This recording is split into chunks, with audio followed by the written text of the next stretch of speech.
Talk Radio, you're in to all things music. So I pretty much, had a breakdown during that period and that tour with all that, With Margaret? It kind of hit me really hard, and I think I cried during prayer one night or something. And I think that's when I really just, God just kind of came back and took over my life at that point again. It was really a drastic change for me in life. Mm-hmm.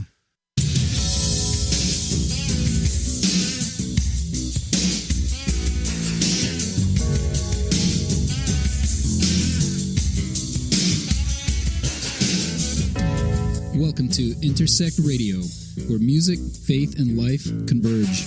With your host, Aaron the A-Train Smith.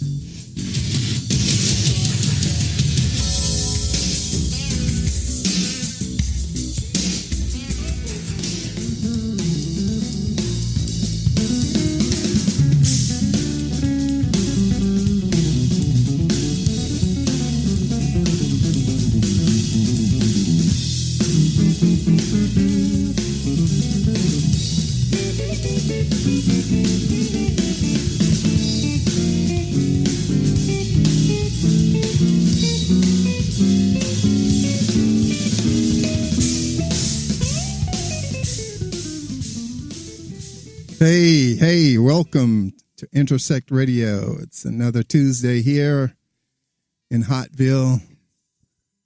Yeah, that was a blazing guitar introduction there by my guest today, Mr. Rico Thomas, better known to me as Rico Suave. That's right. Yeah, that's right. That's me. Welcome to the show, my friend. Thank you, man. It's been a while. It's been a while, and I could walk to your house. I know. And I haven't seen you in like 2 years. It's crazy, man.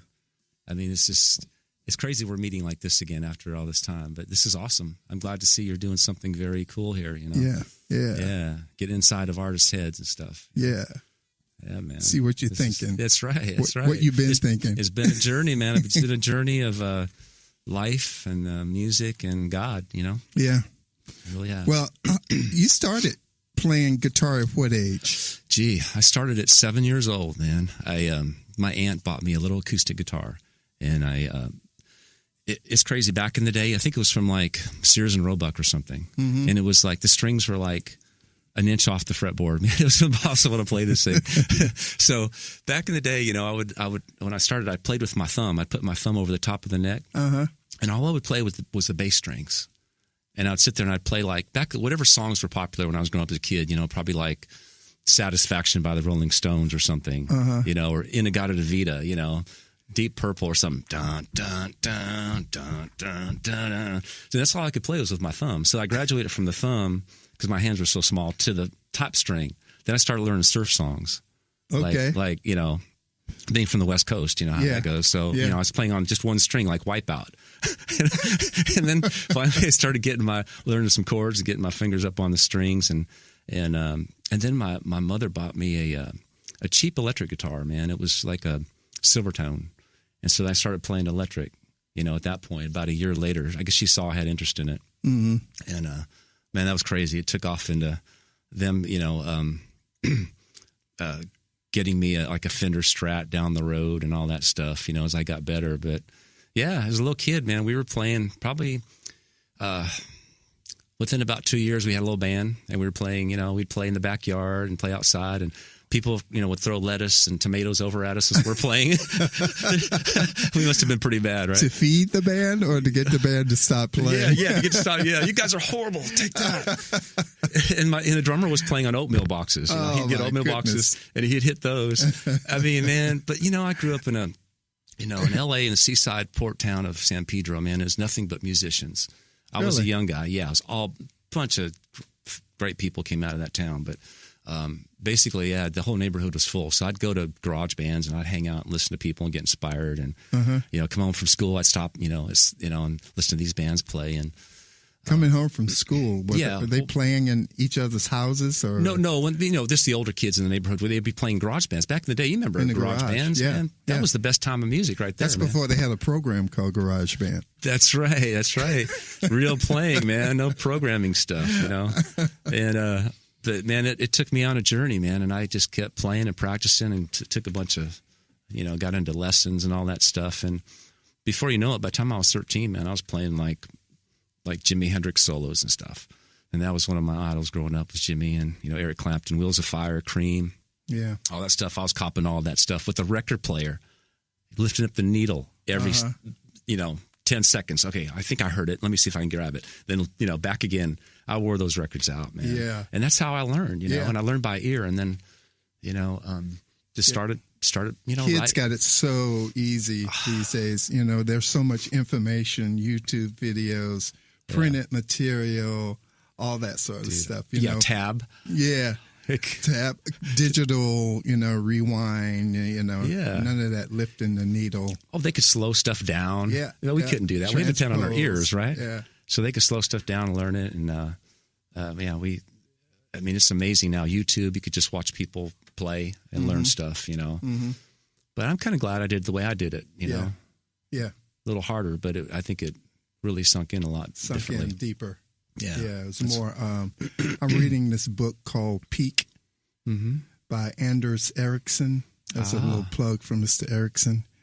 And he talks about deliberate practice. Ooh, okay. And to a way to really excel at what you do is practice deliberately.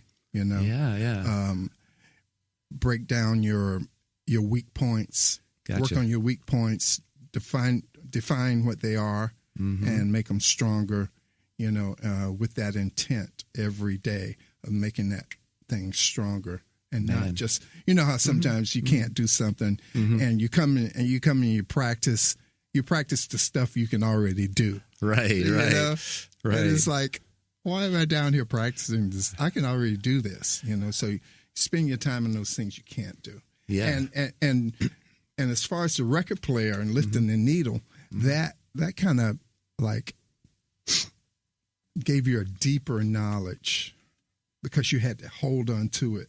You did. You had to grasp it and hold on to it. And it's ear training. You had to catch it right away and just, until you got the notes. You had to listen really deeply into it to get those notes and pick them out, especially if they're fast. We couldn't slow it down. Right. Right. And then go back, find the same spot in the record again. Yes. It was tedious, man. And hold on to what you got until you found it. Thank God, though, I had some of the best teachers in L.A. growing up. Who'd you study with? Oh, my gosh. Well, I started out with some local people in town that, until I would go to them for a year. Then they'd say, hey, man, they tell my mother, they go, we can't show them anymore. We need to send them off to somebody else. So I'd wear them out, right? Uh-huh. And then before you know it, I was finding out about better teachers up in L.A. And I studied with Ronnie Eschte, who used to teach at GIT. Okay. So he was down in Long Beach. So my mom would drive me down to Long Beach and take lessons every week from him. And then, at 15, this was like he was a jazz player. So he would send me out on his calls. Like he would say, man, you just sub for me. With like Dave Pike, Really? Yeah, and all these jazz players, and I was just like 15 years old. So, but yeah, he was one of them. There was Ted Green, who was out in the Valley, who had a book called Chord Chemistry, which is just, he was a genius as far as chords go. I mean, if you ever look at one of his books, you're going, oh my God, like I didn't know there was like 5,000 guitar chords in versions. Yeah.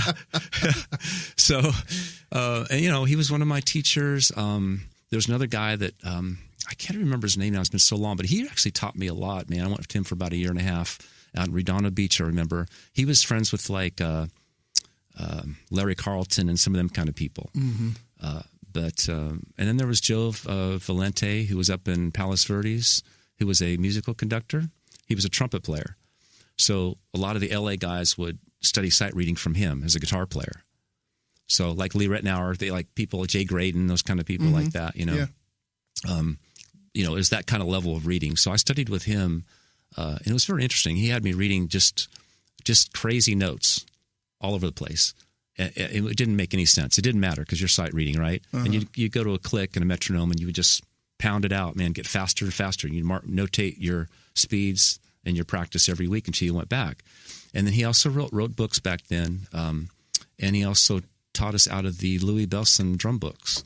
So the odd signature drum books and all those. I have that one. Yeah. So I would sit there and just hit one note and read the rhythms. Read the rhythm. Yeah, and you get it going really fast, at odd times and all that kind of stuff. That's cool. Yeah. So that was excellent, man. It was some great training there. So, but yeah, just I learned. So you were teachable. Yeah, I was very eager to learn. Yeah. That's all I wanted to do is guitar, learn. Yeah. And I'd practice on the weekends for 6 hours, 8 hours a day. I'd stay home. A lot of times I'd stay home on the weekends and just play, Yeah. That's all I wanted to do is play. And I love sports, so, anything physical and music was kind of my thing, What do you do physical these days? Gosh, man, that's crazy. Well, you probably see right here. So, well, I'm a big... what is it? Tell everybody what that is. Krav Maga. Krav Maga. It's an Israeli martial art. And I've always been big on martial arts, I started when I was probably 19 or 20. And, it goes back to being raised in this seaport town, it's a really rough area. There's a lot of drugs and there's rough people and there's gangs. And so being a young kid, getting, like we all have experienced, getting beat up as a kid, and, you ride your bike down the street and, some big kids come up and they just grab your bike and punch you in the face and knock you off. And, so I went through all that, man, growing up. And I had a stepfather when I was 5 years old that, very tough. He's from Louisiana. And he's very tough. He's like, I'd come home sometimes crying or something, and someone beat me up, and he'd go, all right, you're going back out there, and you're going to go down the street. You're going to wait for him to come out at dinner time, and you're going to fight him again, and you're going to beat him. You know what I mean? Really? That's his mentality. Yeah, yeah. And that was his mentality. So I used to have to go down there and wait for this kid to come out and fight him again. So wow. Just stuff like that. And, getting jumped in Pedro, like, by gangs, as a kid. Never started a fight in my life, but it seemed to come to me. I've had a lot of situations like that in my life. So I don't know. I just I got to that point where, man, I want to learn, really want to learn to protect myself, and just as an adult later in life to, other than just street fighting. So I had this love for the arts and, of course, martial arts. And my first study was Kung Fu with Cam Yan. Master Cam Yan was the director of Kung Fu series. If you remember David Carradine? Yeah. Okay. He did a lot of choreographing for them. Oh, okay. Yeah. And he had a school in Torrance, and I'd go out there and I'd study. My mom would take me out there. I'd study with him. Of course, she supported me in a lot of this stuff, She's like, I'll help you out if you can't do it. So, yeah, I did that for quite a few years. And then that led into working out with Dan Insano. Who is that? Danny Insano is, oh my gosh, he's like worldwide, like, master. He studied with Bruce Lee. Okay. Yeah. So Dan had a school out there too. Him and Richard Bastille, and just some of the best training, man. Some of the best training. I went to that school for many years. It was Muay Thai, kickboxing, and what else? Filipino stick fighting and all this kind of crazy stuff. So I learned a lot there, and then he closed that one little school, and then we went back to about a year later, opened a bigger school in the area. And then I went to there and studied for more years. So anyway, I got into all that stuff. And that's always been my kind of workout. I'm not like a big weightlifter and all that kind of stuff, but I love to stay fit, and all that. Anyway, so just like, I don't know, 5 years ago, I started studying again here in Nashville at Krav Maga, Nashville Krav Maga and BJJ. So that's out on 65. Yeah, it was off 65 by 100 Oaks. Yeah. So I was down there for 3.5 years, and unfortunately, I was playing on a Winter Jam concert, and I fell off the stage and I broke both my feet. When did this happen? This is about a few years back, about 2.5 years ago, and so this happened. So it was right. I was 10 classes away from getting my green belt. And I was going to take the test. I went for like a year of training for that belt. And unfortunately, I just had to take time off. And by that time, within that year I took off, they moved to Franklin, which, forget it. From East Nashville to Franklin nowadays, forget the drive. Yeah. It's like traffic crazy. I know. So that's my history of exercise, man. I've always worked out. I've always ran. I've always done stuff like that.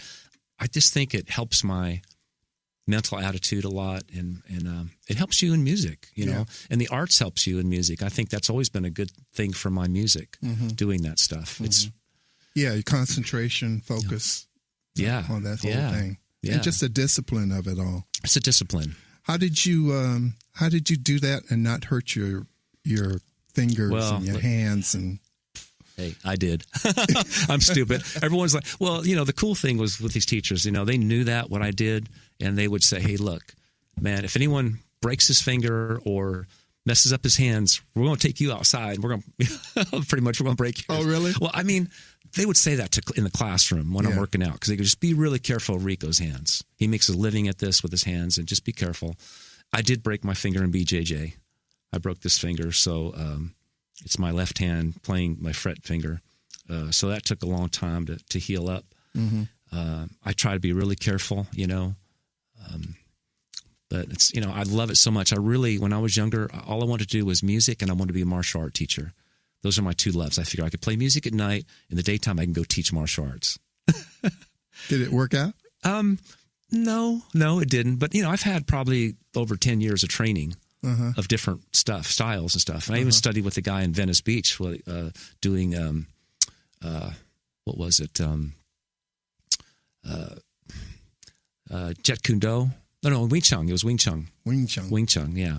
So Wing Chun. So it was a backyard teacher, taught in his backyard with about 3 or 4 students. We'd come once a week and study with him. And I don't know what it is, man. I just had a love for it. You know, there's just a beauty to that. I think. You know, the MMA stuff I like, but it's a little crazy nowadays. It's kind of brutal, and you know.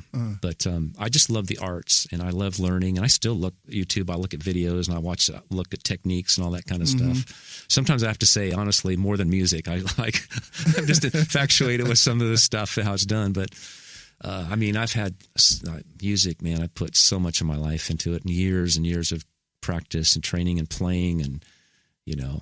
Yeah. Speaking of finding notes and stuff like that earlier, I saw a YouTube video with Wayne Shorter the other night, and he was talking about how he would go over to John Coltrane's house. And he had this piano, and he lived in an apartment in New York. Yeah. So what he would do was just put his hand down on a bunch of notes. Really? Just a cluster of notes? Yeah, just because of bang. Yeah. And then take out his sax and try to find every one of those notes that he was hearing in his head, you know. Oh, my God. And Wayne said it was a great practice, you know. Well, you know, he's one of my favorites. Wayne? I listen, John Coltrane. Yeah. I probably listen to more of Coltrane and learning his stuff than I have guitar players. Oh, yeah? Oh, yeah. Because when I was young, I went through all the guitar players. I've learned everything. I'm like, okay, I'm done with guitar players. Like, I'm not learning anymore here. So I had to go to something else, right? So Coltrane took me to a whole other level, you know, and Miles Davis and all that kind of stuff. And I listened to Bill Evans and people like that. Or McCoy Tyner I loved. Oh, yeah. You know? But, so, I just had to stretch my brain. I was just always just wanting to learn deeper and deeper into it. You know, Santana's into Coltrane. Oh, I believe it. Yeah. Yeah, I believe it. There was a point, I don't know if he still does, but he used to tell people that he went to sleep every night to Coltrane. See, I did too. I used to have my little cassette player. And Really? I would play, any kind of music. I would just put it on before I went to bed, and I would let it seep into my soul, you know. Yeah. I studied out of that one of his books, Coltrane's books, Thesaurus and Melodic Scales, it was called, or something like that. Really deep book. Actually, I had that book in high school with my music teachers. I had a lot of music classes in high school, believe it or not. Our school offered a lot out there. So I would take these books to her, and I said, "Can you explain like some of this stuff to me?" She couldn't even explain it to me. So I was way beyond the teacher at that point. You know, we had guitar class, we had harmony and theory, we had choir class, and you know, singing classes, piano classes, all that stuff. So she made me like the teacher's pet. You know, I was teacher's pet in guitar class. So I'd get to go out and teach the rest of the kids, you know, outside when it was nice in the amphitheater. We'd sit out there, and I would get to show them stuff, and then I could leave. Like I just show them, give them a lesson, and then take off. So I'd go home like 30 minutes every day early from school. It's my last class. That's killer, man. No, it was awesome. That's great. It was awesome. And, I got accepted to Berklee School of Music there. And so they put in a thing for me. Unfortunately, someone else that was a little less fortunate than I was at the time, got the scholarship there. Mm-hmm. So my mother offered me, she said, hey, we can pay for maybe 2 years of college for you. And I got offered a tour.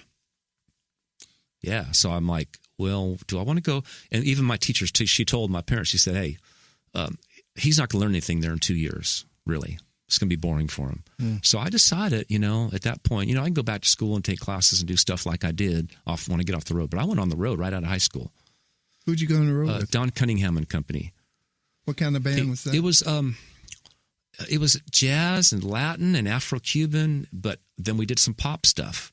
So we toured all over the place. We played. He played saxophone and vibes, and his wife sung. She was a singer, Alicia. So anyway, we, one week out of high school, I was gone. So I took that tour. They're all older guys, but we played all over the place. We played the Nevada circuit, of course, Vegas, Reno, Tahoe, Sparks, Nevada, and then we just did Washington, to up to Oregon, to all over the place. Mm-hmm. So actually, the funny story was I was with them. We went to the Bahamas, and we played in the Bahamas for a month. Yeah, we were down there for a month on Paradise Island, man. So we're playing, and they let me play. I got to play, we would play Afro Blue, the Coltrane song in the set. He would do his percussion thing. He played percussion too, and he played sax. But they let me blow and play. And so I was, 18 years old, man. I was young, and I'm down there in the Bahamas. And I think it was Barry White's band comes in. They're from L.A. And maybe they knew Don. I don't know. They were down there doing something. And they said, hey, we need a guitar player. Would you be interested in playing with him? And I was pretty young, but I was like, well, I knew who he was. He was big at the time back in the day. And I said, yeah, man, that'd be awesome. But I said, I'm stuck here for 3 more weeks. It was like a month deal there, you know? And I couldn't walk out on it. So I'm like, man, I can't get back to L.A. in time to even do that. Because we need to get someone within the next week or two here, for shows and stuff. So missed out on that opportunity, I had an opportunity like that. I don't really know if it was opportunity or not since I missed it. But when I was playing with the Temptations, we used to do shows with the OJs and the Spinners. We had a really close relationship with the Spinners and their band, and their musical director offered me the gig with the Spinners once. Nice. And the temps were off. I think we always took January off. And I was living in Detroit, and I was practicing yoga. I love yoga. So I was all set to go out to L.A. to audition, and I pulled a muscle in my knee. Oh, man. And I could hardly walk. Oh. So I canceled the audition, never went, lost that opportunity. But since nobody in the Temptations organization knew about it, I just went, I just kept my gig and really, la da da doo dee. Oh my gosh, nice cover up. But it's those circumstances, Yeah, man.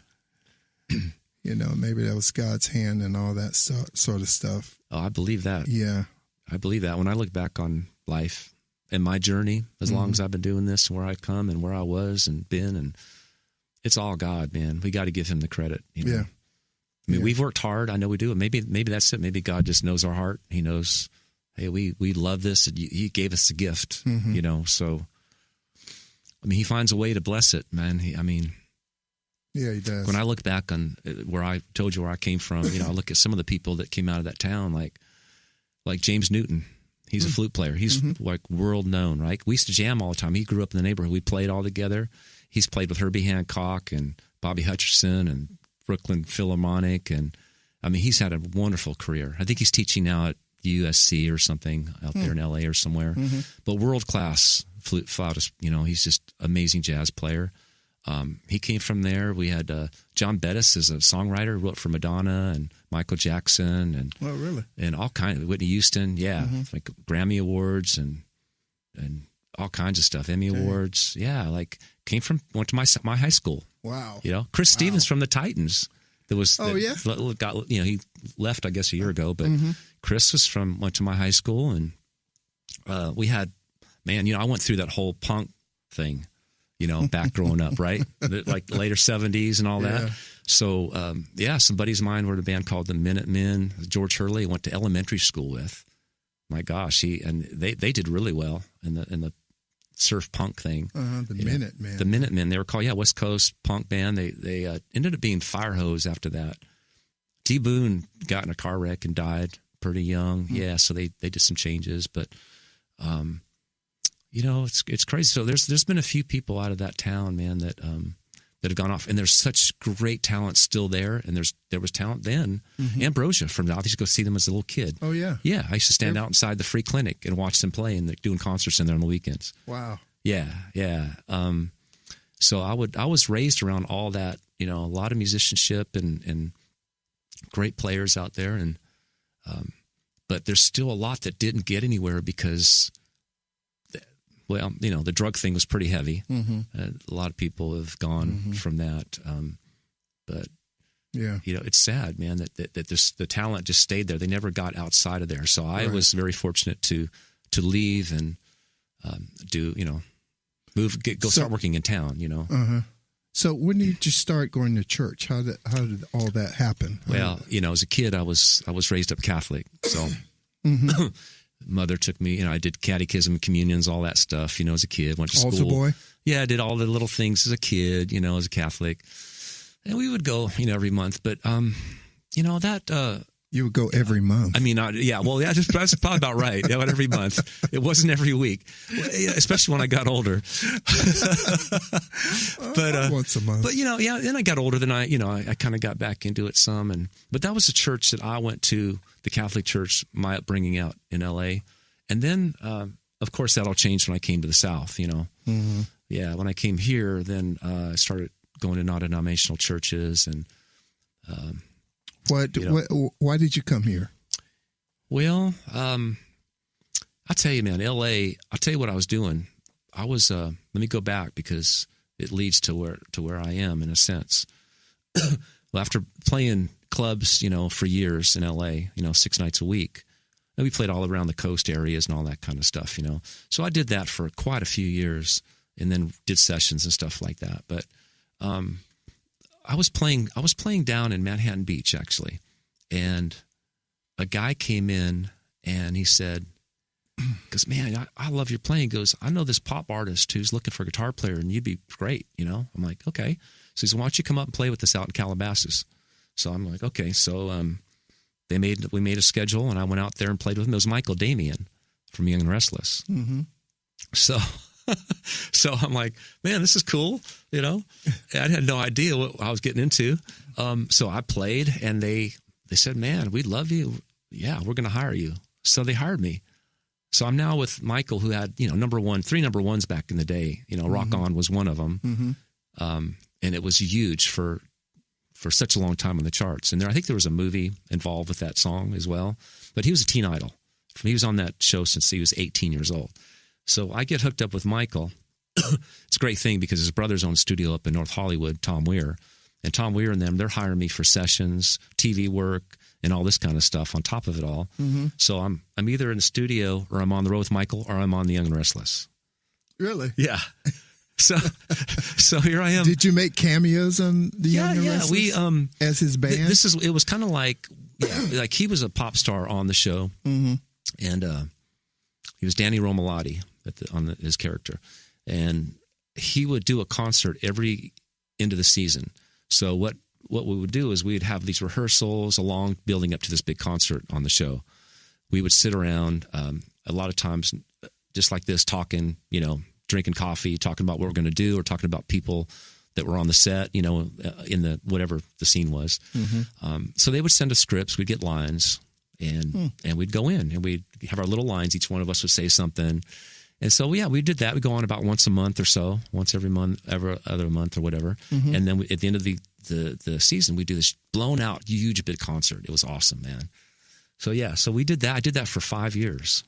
Wow. So that was my gig. Yeah. So I did that, and then I, like I said, go up to Tommy's, and we would do sessions up there. And I'd play on Michael's records and stuff. And How did that lead to here? well, that that led to here by him making his last record, which I guess didn't do very well, and he got dropped from the label and whatever. And then so I was kind of out of a job, and I was playing in a club band, another band again that was my own band this time. So I was out playing the beach clubs during this time too. Whenever I could, I'd go out and play, and we'd have like jam sessions, like Rico's All-Star Jam Session Night or whatever, down at the Beach Boys Club, And so, man, basically, yeah, we just I figured, well, okay, this is a good time to make a change, maybe. And in L.A. at that time, I was playing. Remember the L.A. Riots? I'm sure you remember. Yeah. I was playing at Prince's Club. I played there on the weekends. So it was the VIP room down there. And we were like a soul band playing Marvin Gaye and Al Green and all this kind of stuff, And it was after hours kind of thing. We played till 4 a.m. And so the LA Riots happened during that period. And I was downtown during that time. And so all I remember is we just all like went with the owner. He's like, hey, come on, we're going to my place. And he lived in downtown in this big building, like on the top of a building. So we'd go up to the rooftop, and he had his guns out and everything. I'm protecting my property, man. Like it was that crazy, right? Yeah.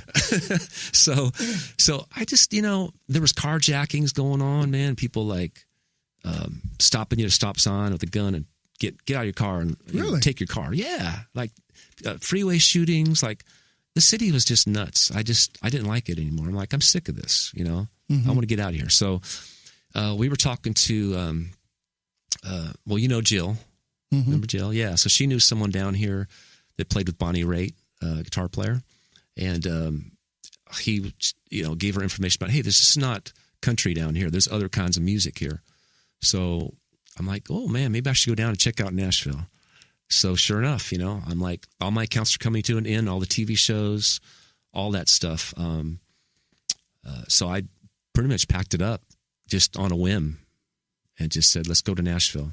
I don't know what I'm going to do. I'm going to either be an artist, write and play, or something. I'm going to do something. Yeah. So I moved, and so basically I had to start over again. It was...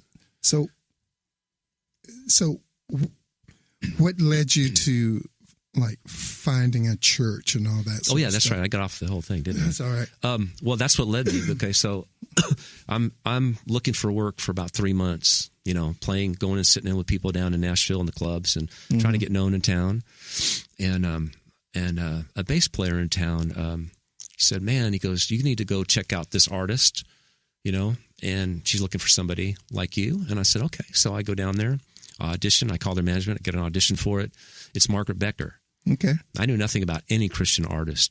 All I knew was my mom at home would say, "Son, why don't you play that kind of music there on TV?" And it'd be watching like TBN or something. I go, that sucks. That's like wimpy. It's like dated sounding. Like, why would I want to do that? So I get down here, man, and I get her CD and I listen to it. I go, wow, this is Christian music. This is really cool. So I auditioned for him. I didn't get a call back. It was a week later. I called him back. I said, I've not heard from y'all. Like, what's going on? I felt like it really gelled and everything. They go, well, we didn't think you'd want to do this because of your resume and what you've done. And the pay is probably not what you're used to making. And it was really low. It was, trust me, it was like a huge pay cut for me. So I said, you know what, though? I said, I love the music and I would love to do it. And so she, all right, come down. We'll talk about it. So we go down there and, we had a little discussion and about our life and about our belief and all that. And we talked about that. And they said, look, why don't you come out to our church, which was Bethel Chapel at the time out in Brentwood. Yeah. So I started attending there. I think Toby Mac and all of them were going there at the time. There was a lot of artists that were going there.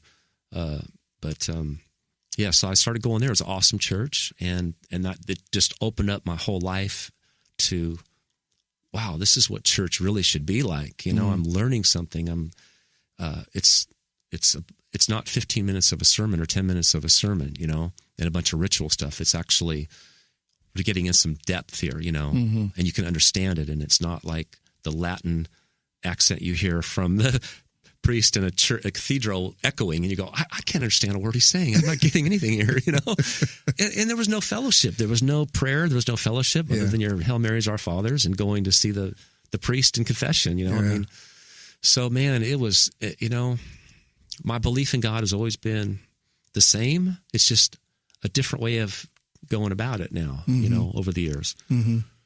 So I pretty much, you know, had a breakdown during that period and that tour with all that, you know, because it really, it kind of hit me really hard, you know, and I think I cried during prayer one night or something, and just I think that's when I really just, you know, God just kind of came back and took over my life at that point again.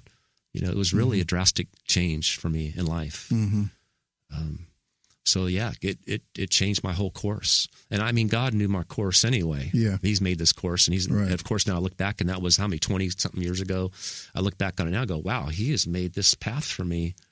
I got off of it a little bit, but I got back on, and it's just, you know, it's what he's wanted for me, I guess, in my life. You know, and I can see how God is totally using me now, especially with where I'm at in life. And what are you doing now?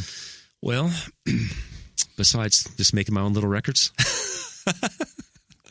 I have to do that, Aaron. I just have to, from my soul, man. You know, I mean, I understand. I've played pop music my whole life, and I'm, you know, and I love it.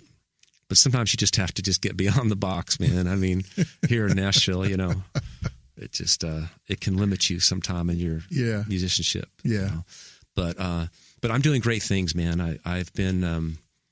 I'll tell you where it's gone, because from Margaret, it's led, man, from one thing to another. I mean, that's how blessed it was. It was Margaret to Out of the Gray, Susan Ashton, and then that tour, and then Charlie Peacock, which we know. You know, Charlie took me under his wing a little bit and really helped me out during a really rough time. And so, yeah, he was incredible. And ended up being my best man when I got married. I did not know that. Oh, I thought you knew that. No. Okay. Yeah, he was. Chuck was your best man. Yeah, he was. He sure was. Yeah. Unfortunately, I think I let him down. It didn't work out, but I don't think he holds it against you. Yeah, but yeah. So Charlie led into. I don't know. During that period when I was playing some Charlie dates, working with Charlie, I got a call from Toby for DC Talk. And so I went down and auditioned for that. It was, of course, a cattle call like they do in Nashville for 3 days. You're like, oh, how am I going to get this? There's like a zillion guitar players here, you know.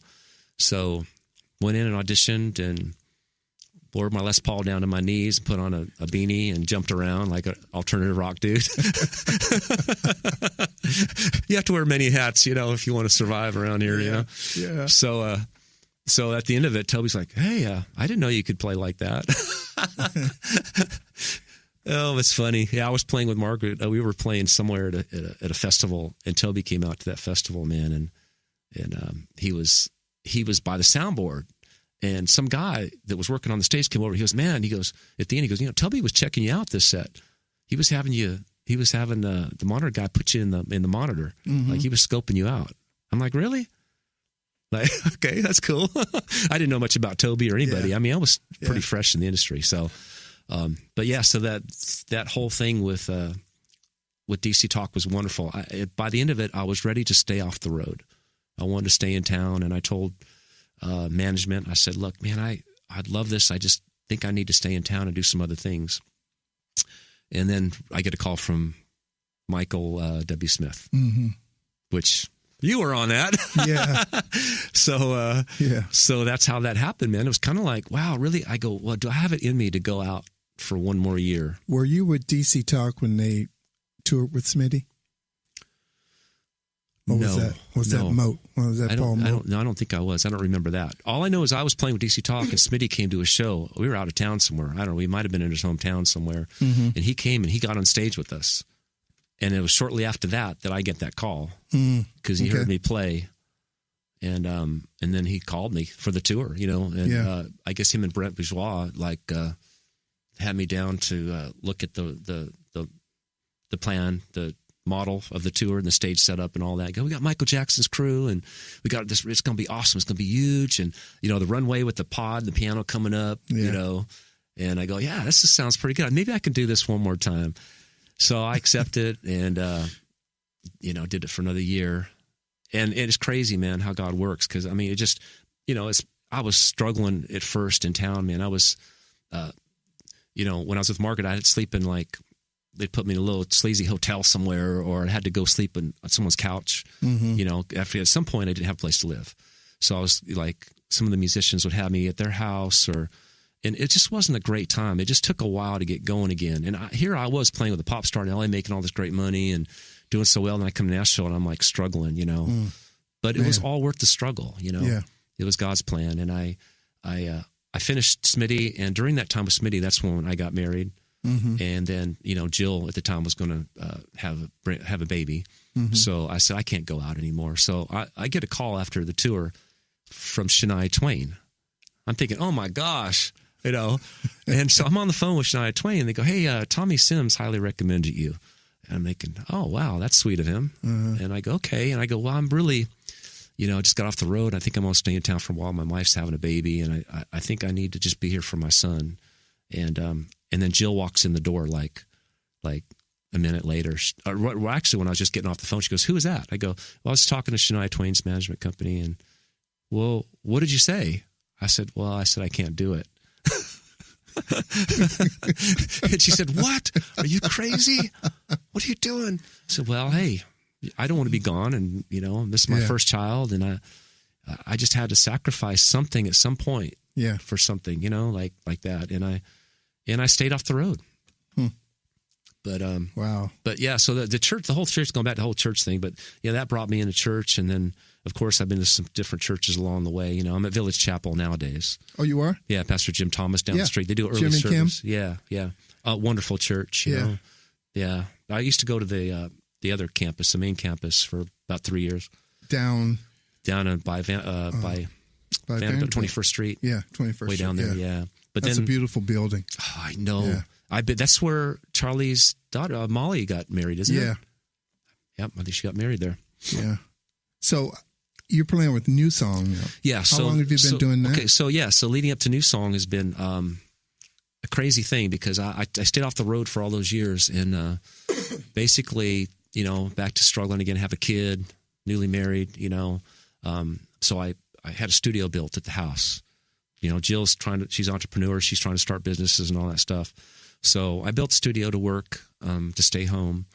And I produced like indie records in town here, different kinds of artists. I play locally again. I started playing like exit-in shows, original bands, doing all this stuff in town and whatever sessions I can get.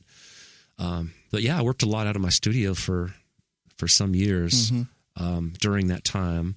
And then I think about 4 years after Vaughn was born, my son, I decided, I think I can go back on the road again. I think there's a bond with my son now. I've been here this whole time, help take care of him and all that stuff. And so I started going out with CC Winans and Clay Cross and Rachel Lampa. So actually I was bouncing, as we do as freelance musicians. We bounce 2 or 3 artists at a time. It's really rough. And that's been my whole life a lot of times, other than if I'm on a tour for a year or whatever. But so I did that, and sure enough, a guitar player from NewSong was down in Georgia, where was it, Atlanta, and heard me play. He's like, man, he goes, I need someone to sub for me for 2 weeks. I'm leaving on vacation. So I go, sure, I don't know who NewSong is, but I will do it, right? So I get in there, I go down, I just show up and play. We don't get together and rehearse or nothing. I show up, they sent me a board tape, play the show. They seem to like me. They go, man, yeah, this is cool. So I get a call back from the guitar player, and he's like, hey, man, I think I'm going to go out with Zoe Girl, and I think I'm going to work for their management company doing what you're doing, like working with different artists, because he was just tired of being with one artist and not growing. So I said, well, cool. He goes, so if you would like to keep the gig or stay with it, and if they like you and it works out, hey, man, it's yours. And I'm like, well, let's see where it goes, because I was looking for something more stable, having a child now and all that stuff. So they told me, we do 100 shows, 110 shows a year, every year. I'm like, That's fine with me. The only downside is I had to drive to Atlanta to catch the bus all the time. Right. You So still do that? No, we did it for about 5, 6 years, and then it's been better now. We get on Nashville buses on some of the tours because all the tours have grown, and they're huge. Some of these tours we're doing now. So that's led me to them, and it's been that's where I feel like God has really used me, out here now, as opposed to some of the artists I've worked with. NewSong's a ministry, they've got like 20 number ones over the years, but they've just been. They started out as a gospel quartet years ago. Yeah, they're right out of college. The two of them started a band, and it just grown and grown and grown. They started this Winter Jam tour, like I guess, my gosh, let me think, 23 years ago, probably. Really? Yeah, that long? Yeah. It was called. What was it called? It was called something. I can't remember the name of it now, but it was called something else before, and then they changed the name of it as time went. But they just wanted to have a big love offering kind of thing, and a bunch of people came to it, and it ended up turning into something else. And I don't know. I mean, it's just great how we've seen how God works with this tour, because it's gotten bigger and bigger and bigger and bigger.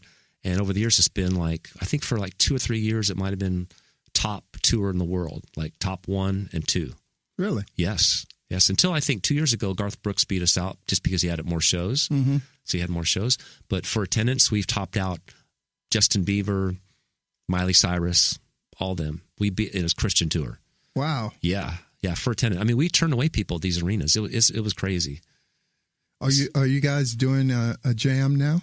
Yeah, we are. We just finished one. But we basically do almost 60 arena dates a year in our schedule now. Wow. Yeah. So we were doing the West Coast for about 4 or 5 years. The numbers weren't as good this last time out for some reason. So I don't think we're going back this next November, but we'd go out there for a couple weeks in November. But basically, it's the Southeast from January to the end of March, early April is the date. So we squeeze in about 46 to 48 dates within that 3-month period. Wow. Yeah. So where are you going next? Right now, we just finished that tour this last month. So we have some weeks off, and we're going in the studio, I think, and then we're getting ready. We just did like 4 videos for new singles. So we're working on music. We're doing a summer tour with Jordan Felice. He's a new artist, great artist. So that'll be this summer. I think there's about 15 dates. So you're doing a summer jam? We're doing this. We have a thing called Extreme Summer in Panama Beach City, Florida. It's a week-long conference with music and speakers. So we'll do that. They also do a thing called Extreme Winter, and it's a week up there at the end of the year with some of the top artists in the Christian industry. And there's big speakers. There's like 25,000 kids that go up to that thing. It's just packed. It's crazy. So we play between Branson and Gatlinburg. We'll play like 3 times. So all the artists rotate. And there's morning sessions and night sessions. And that's another NewSong event. So NewSong's been able to develop their own events through the year. And we do our own Christmas tour because they wrote a song called Christmas Shoes, which was also a movie. Oh yeah, it's called a movie. It's a tear-jerking song. It'll make you cry. So you may not want to listen to it. but because of that one song, it's huge, right? Yeah. I didn't even think a country artist re-recorded it or something, but it's huge. And basically, that's provided us with the Christmas tour every year. How long is that? About 15 dates, or 15 we've days? Done up to 19 dates. Wow. Yeah, in December, before Christmas, from the end of November to right up to until Christmas. The 20th or 19th. Wow. So that's part of a thing. We bring out some other artists with us, a few other artists, 2 or 3 artists with that. But yeah, other than that, we've never been a real big festival band, which is big in the industry, of course, doing festivals in the summer. But we usually take some family time off. And what I love about NewSong is they've always put God first, and then their family second, and then work third. So that's been kind of their thing. So they give people time. They don't not running at 200 shows a year, burning you out. Yeah. Wow. Yeah, it's That's cool. It's yeah, man. I can't believe how much I get to minister out there to kids, young kids, and being, like from my background and growing up, what I've experienced, with a young kid at 13 drinking and being around drug houses and experimenting and trying all that stuff as a young kid, and then dealing with family as a young teenager, and having divorce in your family. Yeah, I've had 2 stepfathers in my life. My father left when I was, I guess, about 4 years old or something like that. I've been through enough to be able to be used by God, in these situations when kids come up to you, because they'll seek me out. Like, I'm just stand there and they'll come to me and say, "Hey, can I speak to you?" And I'm like, "Yeah." I go, "Why don't you go to Russ Lee, who was our lead singer? Look, theologian. He's brilliant theology. Like, why would you go to him?" "Well, I just felt led to come to you." I'm like, "Okay, I'm a good listener."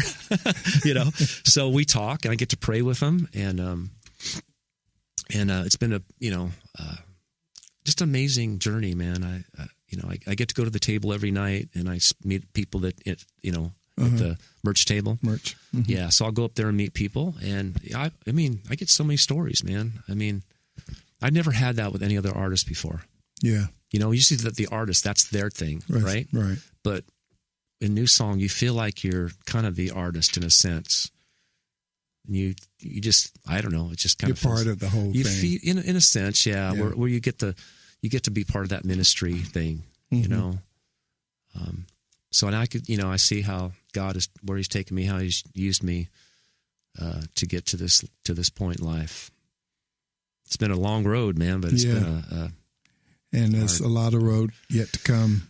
I pray so, man. I'm not done yet. I still got the fire to play. So, how long are you off?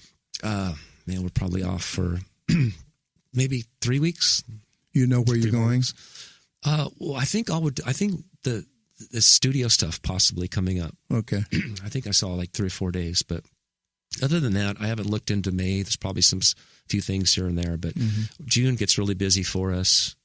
I think that's the summer tour, I believe, in June. Do you have websites, anything like that? People could contact you and get your music? Through CD Baby, just Rico Thomas, yeah.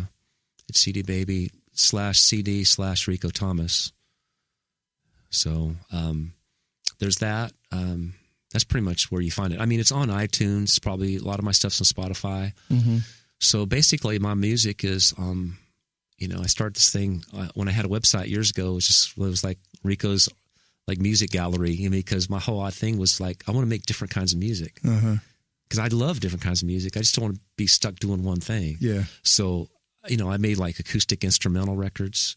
I made like a rock instrumental record, kind of similar to like an 80s kind of playing Steve Vai and all that kind of craziness, or Joe Satriani kind of junk. And then I'd turn around and do like an edgy, vocal rock record, like Smashing Pumpkins or Lenny Kravitz. And then I got my jazz CDs, I got standards. I got one that's Words is one of my favorite records, which you can't get. It was a guy started a label, signed it to his label, and the label folded. He just didn't finish, he didn't continue with the label. So that record is sitting dormant, and it's one of my favorite records. It's all instrumental, kind of like a Michael Brecker-ish kind of thing, straight ahead stuff. And I don't know, maybe gave you a copy years ago. And that one song that you just heard was from that. Okay. That one track. But other than that, I just did a new record called Cali Boy. So it's kind of like the West Coast meets the South. Interesting. It's a combination of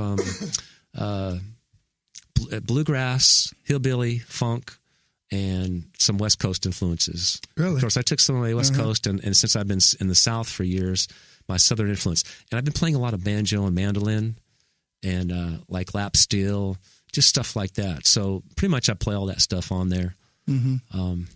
It's a vocal record, but it's got some bluegrassy stuff, and it's got some real funky stuff, and Yeah, man. Is it on iTunes yet? It should be on iTunes, yeah. I'll give you a copy before I leave today. What's it called? It's called Cali Boy. Cali Boy. Yeah, I'm in overalls and everything in the front. And with straw hanging out of his mouth, exactly. A pitchfork in his right hand. Yeah, I got like, how can I incorporate this, the West with the South? Okay, man, I'll put on some surfer shoes, some skater shoes, and I'll put on some overalls. Yeah, you should have had like overalls, a stack of hay, a pitchfork, a straw hat, and taken the photograph on the beach. Oh, yeah, there you go. That's right. I was trying to incorporate. Well, actually, the first cover was me surfing on a banjo underwater. Oh, yeah, okay. Yeah, that was what I was going to use. It was crazy. But this ended up being the final one, and it's been great, man. Yeah, like I say, I love making music, and every record I make is different. I've been working on some really kind of synth pop stuff right now, which is, different than any of the other stuff. Yeah. Just trying to be creative, keep the juices flowing a little bit. And you're doing this all at your studio, huh? I do it. Yeah, I do it all at my place, man. When I have the time, I work extra hard, and I try to, I don't take a lot of time off, but I'm always doing something, Well, that's cool, man. Well, yeah. I want to thank you for coming on the show today. Sure, buddy. And I had to lure you over to my house, It's okay, anytime. So good to see you. Yeah, I've been, I talked to Radofsky from time to time. I talked to him today, actually. Yes. And I want to wish you continued success with NewSong. Thank you, brother. And with all your solo projects. Thank you, man. And let's hang out. All right, brother. Love you, man. All right, love you too. Awesome. Thanks, everybody.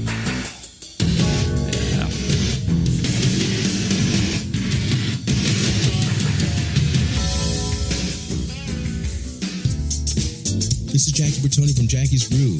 Come join me weekly on my journey through the music business as I take you behind the velvet rope, interviewing industry notables such as Al Di Meola, Michael McDonald, and Al Jarreau, to name but a few. Listen to their stories on being in the studios recording #1 hits and onto the stages throughout the globe. Allow me to be your music historian.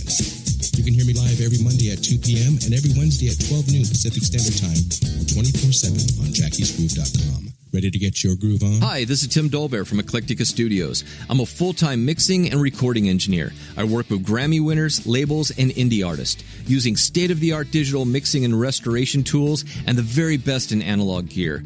Really, though, it's my ability to bring tracks to life and fulfill your vision for your music.